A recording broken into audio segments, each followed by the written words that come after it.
Sistem pencernaan manusia terdiri dari mulut, kerongkongan, lambung, usus halus, usus besar, dan anus. Sistem pencernaan yang pertama adalah mulut. Mulut adalah organ pertama di pencernaan. Di dalam mulut terdapat dua proses pencernaan, yaitu kimiawi dan mekanik. Pencernaan mekanik terjadi ketika kita mengunyah makanan dan memecahnya menjadi potongan-potongan kecil.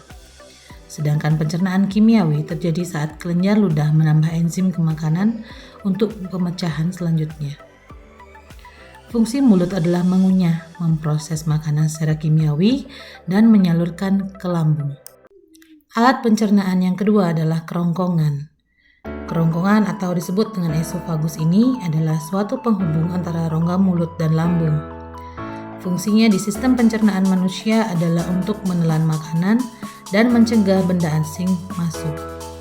Selain itu, ia juga berfungsi untuk menyalurkan makanan dari mulut ke lambung dan menghasilkan gerak peristaltik.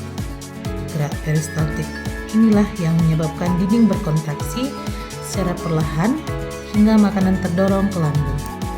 Alat pencernaan yang ketiga adalah lambung. Lambung merupakan salah satu organ pencernaan yang berbentuk kantong besar dan terletak di perut sebelah kiri. Fungsi utama lambung di sistem pencernaan adalah mengolah makanan dengan bantuan asam dan enzim. Di organ ini banyak terdapat asam lambung dan enzim yang berfungsi untuk memecah molekul makanan. Pertama, ada asam lambung yang memiliki fungsi untuk membunuh bakteri yang masuk bersama makanan. Ada juga enzim pepsin untuk memecah protein jadi pepton dan enzim renin untuk mengumpulkan protein susu. Alat pencernaan yang keempat adalah usus halus. Organ ini berfungsi sebagai tempat penyerapan sari makanan ke dalam darah dan proses pencernaan yang paling panjang.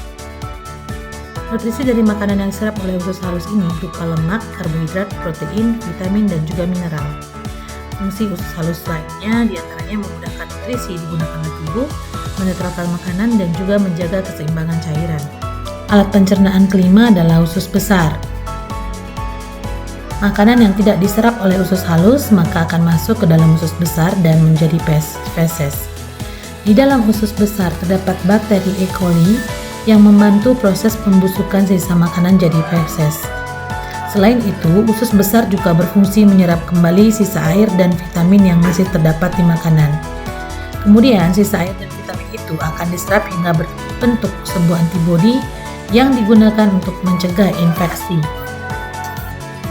Anus merupakan bagian akhir dari sistem pencernaan. Fungsi dari anus adalah menjadi pintu keluar sisa pencernaan. Yang kedua, mengendalikan proses buang air besar. Yang ketiga, melindungi tubuh dari infeksi. Dan keempat, mendiagnosis penyakit.